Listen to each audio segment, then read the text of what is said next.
I am calling this the dollar store dollhouse because the materials used to construct it were primarily obtained from the dollar store. Foam core board was used as the underlying structure of the miniature house. All the components were created specifically for this house, including the windows, doors, and roof tiles, all from products found at the dollar store. Even the various glues and paints were purchased at the dollar store. There were some items used in the construction that could not be obtained from the dollar store, but even these were relatively inexpensive. For instance, the spray paint used for the window frames and doors only cost $1 per can at the home improvement store. A few other items were basically free, such as the egg cartons, and other items were left over from previous projects. I never calculated the actual cost, but it was relatively cheap in material. The time to build was about 2 months, which is far less than the amount of time putting together the typical dollhouse kit. This is not strictly a dollhouse, but rather a 1/12 scale model of a Pennsylvania Stone Colonial house, and represents the exterior without developing the interior. The 1/12 or full scale size is a typical scale for a dollhouse, so I wanted to build this to a scale that would fit with other dollhouses of the same scale.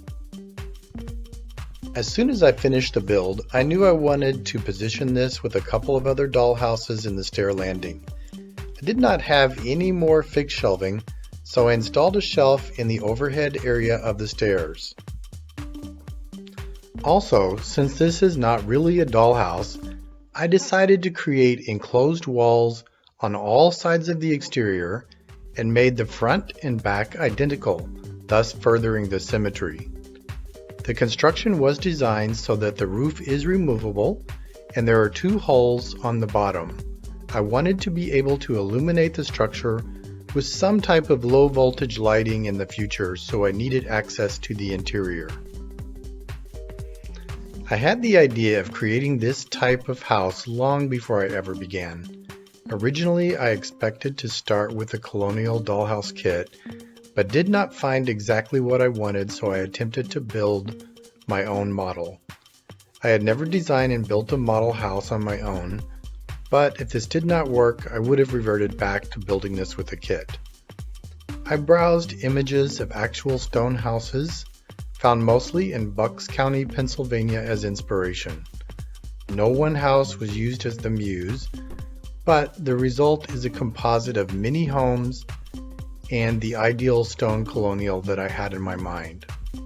Colonial houses are highly symmetrical, and I created the model with a high degree of symmetry.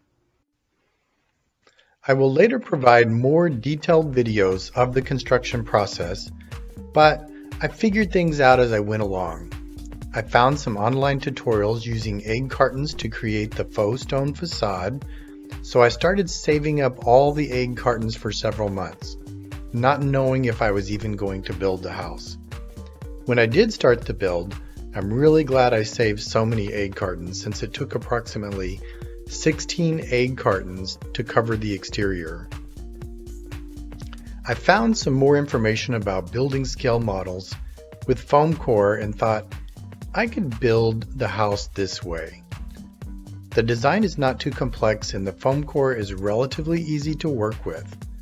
I also found some tutorials using mat board to construct the windows, but discovered some foam sheets at the dollar store, and after some experimentation decided these work nicely to produce the window frames.